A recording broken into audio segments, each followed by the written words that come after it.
Hello, everyone. I am Patrick Tucker, the Science and Technology Editor for Defense One.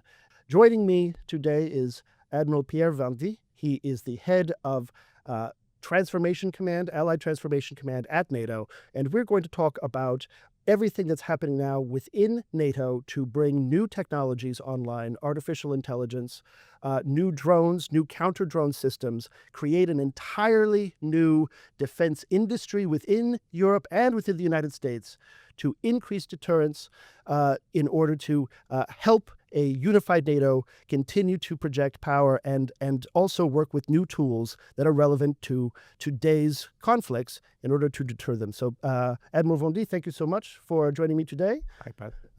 So first, let's talk a little bit about recent NATO exercises and experiments. There have been several. There's been Hedgehog in Estonia. There is one coming up in April in Romania.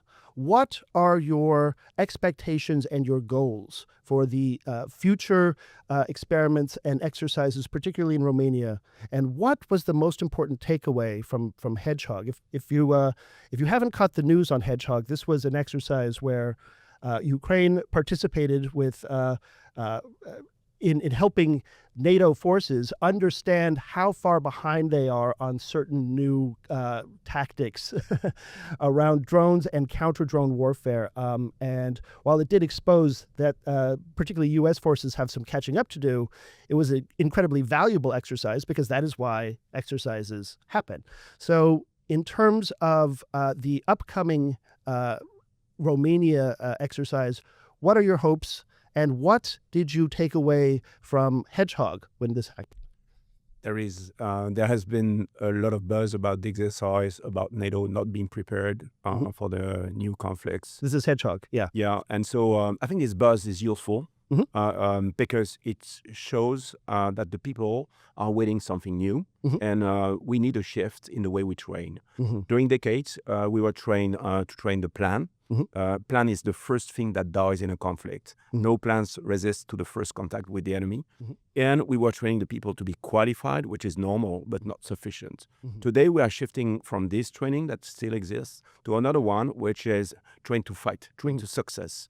And a war is a dialogue between the blue and the red. And the red, they have their own way. They invent, they adapt. And so if we are not doing that at the same pace, we will be in a difficulty. So the real problem for the blue and so for NATO, we are not at war. Right. So how do we learn when we are not at war? And so during all these 3 decades, we thought that the good procedures were sufficient. Today is not the case. What we see in Ukraine, what we see in the Middle East shows that we need to adapt. And so the new training we are building today is a training to adapt. So where we accept some more difficult challenges, where we accept to lose, we are turning from a fail-safe environment to a safe to fail. It's good to fail in training. I've been trained as a fighter pilot during my career. I think I died maybe 1,000 times during my trainings. You look excellent for it. And so I'm survived to it, but I was better each training where I was killed was a training where I knew what the limits were. And so I was very close to the limits each time. And so this is how you build your edge. Yeah. So today we are building that kind of trainings.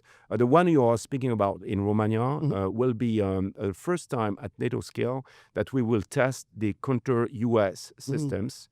So we have roughly 24 nations that have showed up. A bunch of 20 companies, and we will send them strikes and strikes and strikes during 10 days, 3 times a day, and we will test and see who is the best and what kind of tactics and improvements on the material we need to make to be better and to trigger this learning group. Yeah, and one of the things that comes out of Hedgehog that also speaks directly to this new effort to very quickly adapt new systems and new tactics for the era of robot warfare is the partnership with Ukraine. It was Ukrainian partnership with NATO that is helping the alliance to better understand how to do this very quick adaptation on the fly, because Ukraine, of course, had to do it by necessity. I wonder, could you just briefly talk to the value that NATO extracts from the relationship with Ukraine and how the relationship between Ukraine and NATO, obviously there's a policy level that is somewhere else, but on a military to military level, how this is a reinforcing partnership where both sides derive value. 1 year ago, we celebrate the first anniversary of the center we created. So NATO created a center in Poland, in Bydgoszcz, which name is Joint Analysis Training Education Center, where we have a big bunch of Ukrainians that are bringing the war experience in the system, and we work together on two directions. One is to help Ukraine to develop some new tactics, taking advantage of the NATO experience, the NATO processes, the cutting-edge technology we have, and on the other side, we bring them to learn us the good lessons from their war experience. As a result, for example, on the Hedgehog exercise, the Ukrainians were the Reds. Yeah. We've made another exercise on the naval warfare, which is Dynamic Messenger, last October, where they came with drones that were used in the Black Sea. And they challenged the blue forces with these new tactics. So that makes us stronger. That makes the commanders and the captains of the ship to understand what they have to improve, what are the new technologies they need to use to be defensive with this kind of stuff, or how to use on the offensive side this new technology. So today it's a very, very fruitful merge of experiences, and we are working on daily basis to bring them on with the benefit of all. Yeah. This is something when I talk to even folks out in the fields, Sergeant First Class is deployed out of Germany. They have interactions with Ukrainian counterparts every day, and that goes into how they think about their training. It's kind of amazing to think about these interactions happening on a day-by-day sort of basis. But kind of a nerdy question, if you will, because one of the things that emerges from the war in Ukraine, the part of the impetus for this rapid innovation is the electronic warfare environment. This is not a thing that I think a lot of people appreciate, but the environment that is the Ukrainian battlefield is very different from the one that the U.S. Went to war in Afghanistan or Iraq. And this is part of the reason Ukrainians have to adapt new techniques for drones and counter-drone warfare on the fly. So can you talk a little bit about this? Because this is a challenge for any large military to create that sort of training environment where there is real electronic warfare, given that the electronic warfare disrupts the very signals that we all rely on for GPS, for flight, for telecommunications. So how do you begin to use that Ukrainian experience in electronic warfare to make sure that your concepts for counter-drone or drone warfare actually meet the what is the battlefield today? So electronic warfare, what we call EW in our language, has been extraordinarily improving during these 4 years of war, because Russia has a very good experience of it, and even at the tactical level, they are very good jammers. They know how to jam the GPS, jam the radios, how to find the emitters. Today, when you click on a radio on the battlefield, you will receive a shell in less than 2 minutes. So a lot of tactics have been developed to be resilient about that. So nations are working on it, because at the tactical level, it's nation stuff. When NATO is not buying and building some, I'd say, ground capabilities by itself. It's the nation that do that. But we at ACT, we have the above and beyond layer of it, which is, in fact, the resilience of the networks. That means that you still have the ability to send orders up down from the chain of command up to the soldier, or you can bring the information from the battlefield to make the good decisions.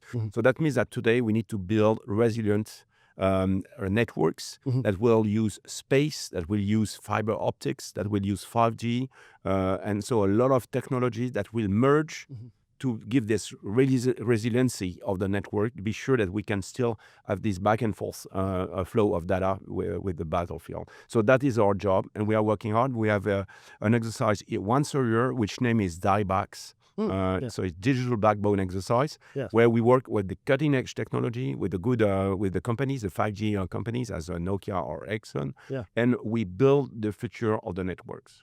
Yeah, and importantly, a really comprehensive command and control network, as innovative and as resilient as Ukraine has been. This is not something that they had the privilege of using when they were first. Like they had to create C2 and a new system of like fast maneuver, without the benefit of a massive C2 network, and so this can be a massive advantage to NATO forces that you wouldn't see today if you look at Ukraine. So this is something that would be different from in a conflict with a large high-tech adversary. NATO would have the advantage of a resilient network, but figuring out how to do that is part of your job, but incredibly complicated. I mean, there's an old saying about the U.S. Army that the Army is to radio what France is to cheese.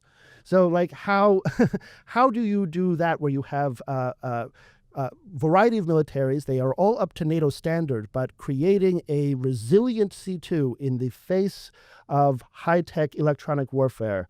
How are you thinking about this? So the marvel of what the Ukrainians did, because of war, because they had no time to build some exquisite networks, they used what they had on the shelf. What do you have in your pocket? You have a mobile phone, and so they said we can fight with our soldiers having their own phone. And so today, when you are a Ukrainian soldier, you are given a QR code.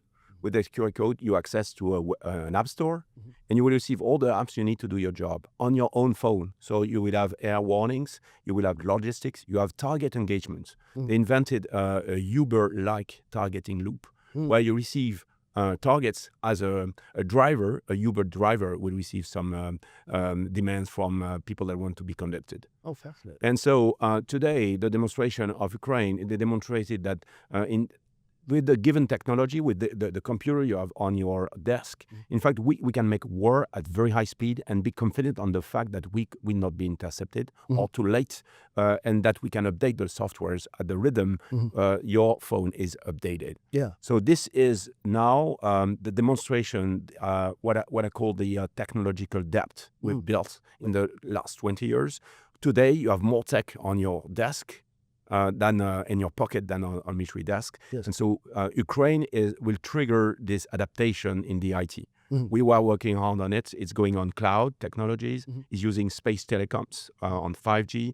It's using AI to push the good info to the good people at a good time. Yeah. Let me ask you on AI, because Ukraine is experimenting with artificial intelligence in the battlefield to great success. There are a lot of questions about how AI can be used by the U.S. military, by partner militaries. Very quickly, when you look at how Ukraine is using artificial intelligence in this rapidly evolving, dynamic battlefield, what do you see that really showcases for the rest of us what a future combat deployment of AI actually looks like? So the first domain where you have evidence and high-scale benefits of AI is intel. Yeah. Because when you have I would say hundreds of terabytes of information, would it become a photo from space? Would it be reports? Would it be EW scanning? In fact, you don't have the people to monitor all this. Right. So today, AI is a sort of super agent, a super intel officer that will drag all the information. You will ask, as you do on your prompts today, what you are looking for. You will train the AI to recognize it, and then you will be able to monitor a massive area with a huge amount of money of data. And so AI is bringing traction and speed where, in fact, we had bottlenecks. Yeah. So that's the first area where we have a large benefit. The second benefit is that on the HQs, and you see in the Pentagon how they use it. It accelerates the decision-making process because you are able to compute more information. You are able to find the sweet spot of your decisions more accurately.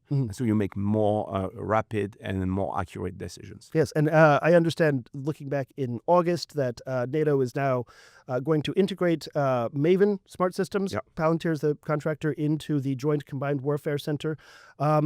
There's right now, in this new cycle, there is a lot of discussion about what are the guardrails that surround the use of AI in combat and in conflict. And I remind people continuously that the Pentagon has a list of ethical principles they wrote in 2019 that was, at the time, a great deal longer than anything I was seeing coming out of Silicon Valley.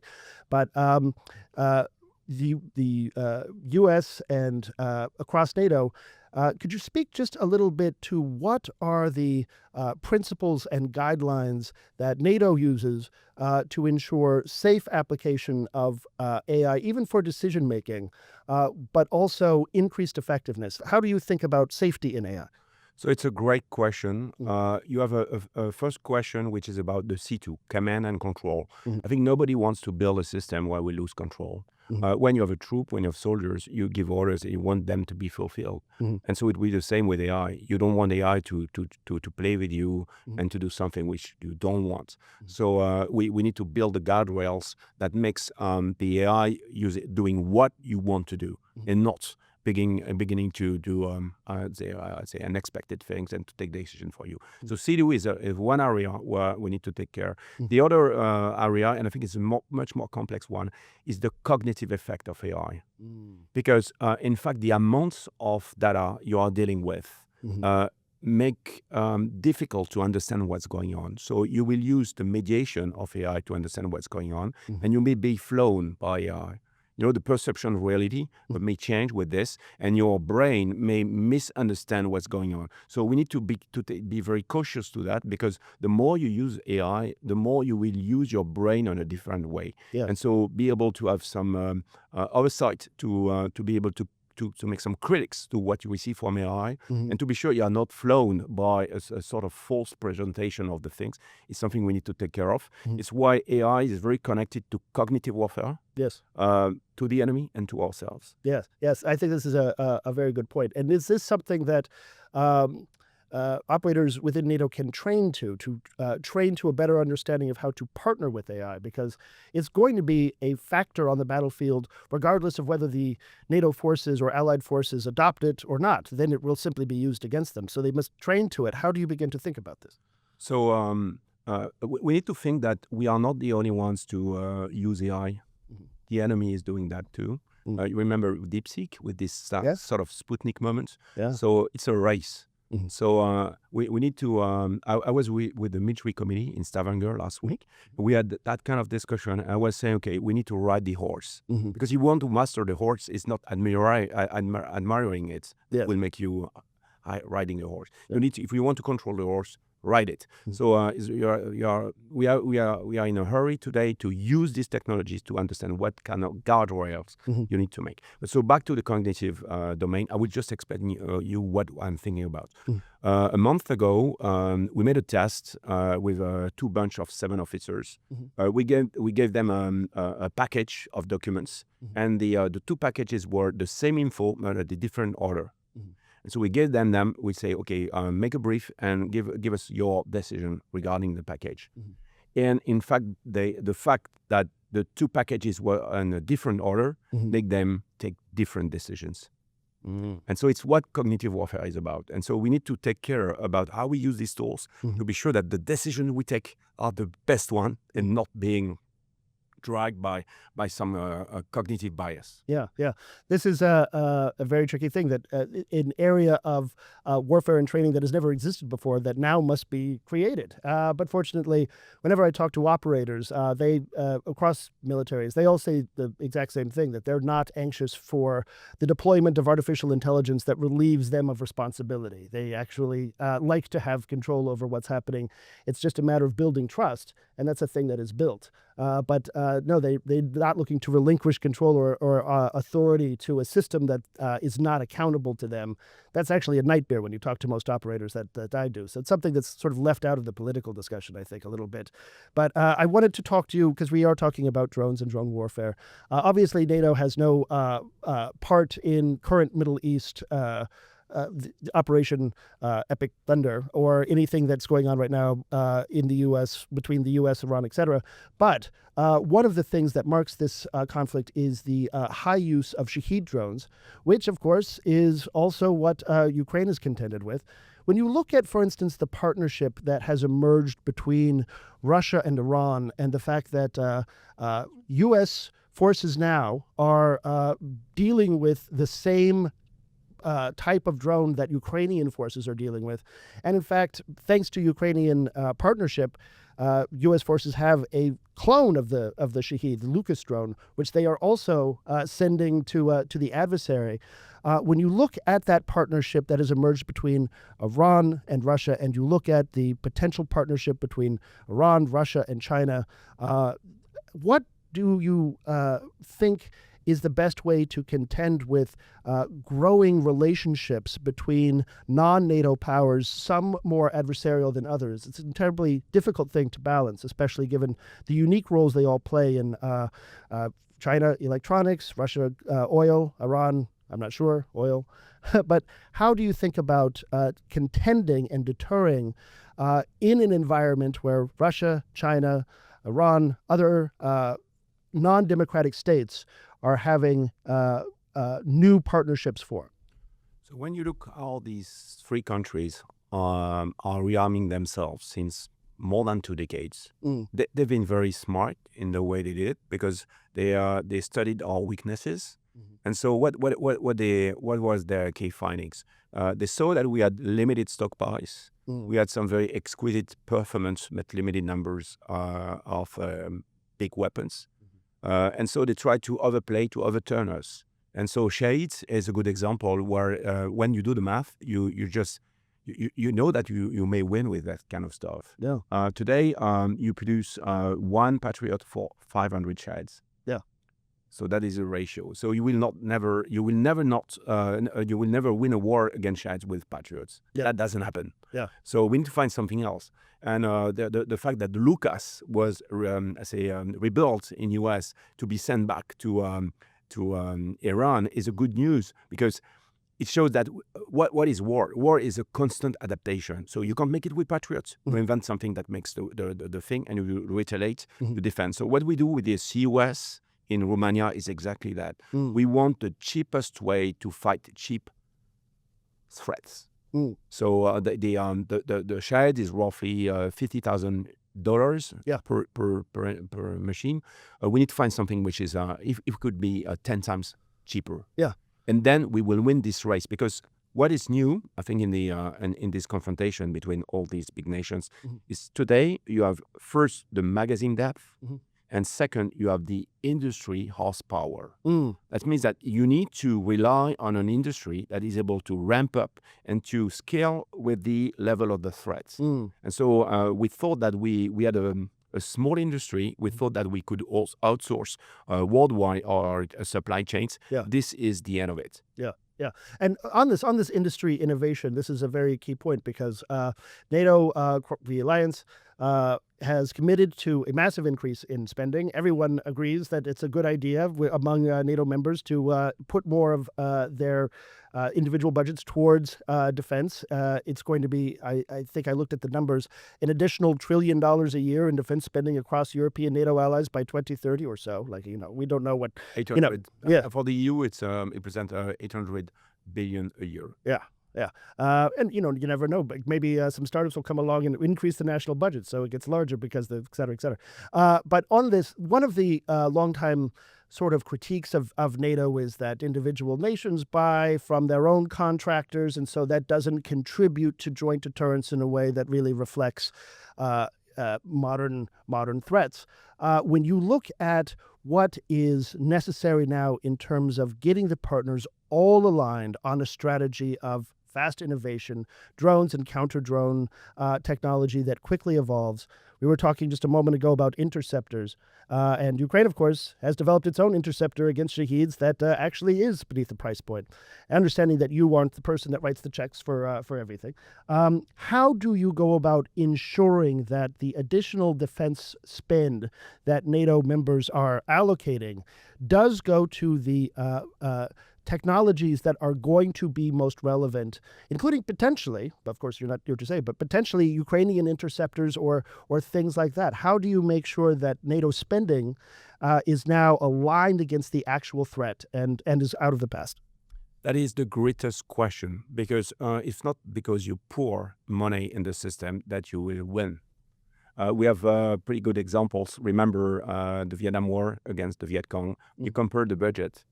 you had computers that said that the war in Vietnam was won by design, given the stockpile of the US versus the Viet Cong. In fact, things doesn't work like this. So you need to invent a relevant military, which is aligned between the strategic goals, the concept, and the stuff you have. So it's what we are doing now. We have worked hard this year on a concept which is force lethality enhancement. We simulate with good companies, with, for example, MITRE, perhaps you know. Yes. We simulate I say, realistic environment where we can merge the existing capabilities, let's say an armored brigade, with a bunch of drones, land and air, and we see what kind of employment of the drones make an extended lethality. This is real things that so we take the experience of Ukraine, we run the scenarios and say that is the mix of things we should have today. Yeah. And so to make us more deterrent, more lethal, and to train the forces to adapt with this new stuff. Yeah, yeah, it's fascinating. There was a couple months ago a wonderful article appeared in Rusi out of the UK, and they sort of highlighted that Ukraine has figured out the effect of combined domain drone maneuver. It removes sort of the safety that people further away from the battlefield might otherwise take for granted. In fact, it puts more of the battlefield deeper into like your territory under threat. And this has caused a change in an understanding of what is like safe distance from the front line, what can you put in a reserve space further behind. And drone warfare, robot on robot warfare, has changed these concepts. And so now a new concept is emerging that is much more robot forward, but that doesn't assume that anything in the deep, as it's sometimes called, is as secure as we presumed it was. And this is the Ukrainian experience. I think this is fascinating. Yes, thoughts on this? Because the depth of the battlefield is now hundreds of kilometers. So you have the contact area where you have the artillery, which is roughly 20 miles. And then you have the drones, which is more 10 miles on each side. Yeah. And then you have the defiers, which is above, let's say, 100 miles.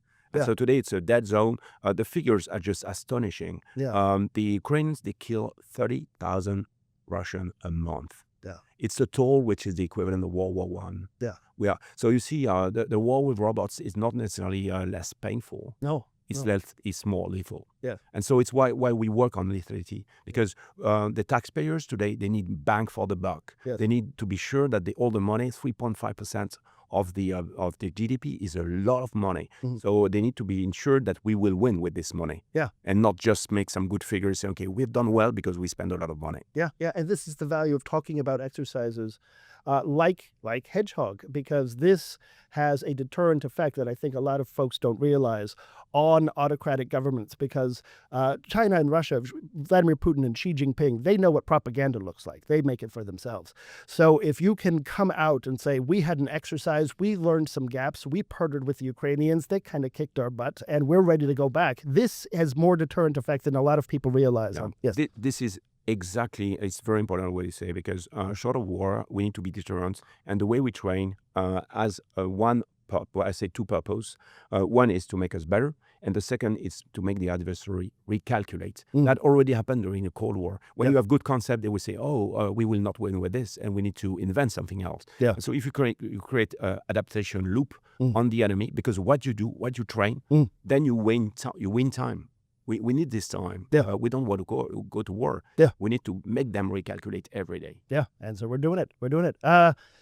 Folks, I'm Patrick Tucker, Science Technology Editor for Defense One. We've come to the conclusion of this conversation. Over the past several years, we have gone out to military leaders, we have gone out to military thinkers and people at the top of the security world. We have talked to them about how allied nations are rethinking, reformatting, and reinventing the job of deterrence every day. I am so grateful to be a part of it, and I'm so grateful to have you here. And Admiral, I'm so grateful that you could be a part of it this year. We look forward to having you back again at some point in the future. Thank you for having me, Pat. And with that, we come to the conclusion of this year's State of Defense series. Over the past several days, we've explored how leaders across the U.S. military and allied forces are navigating rapid technological change, strengthening partnerships, and preparing their organizations for an increasingly complex security environment.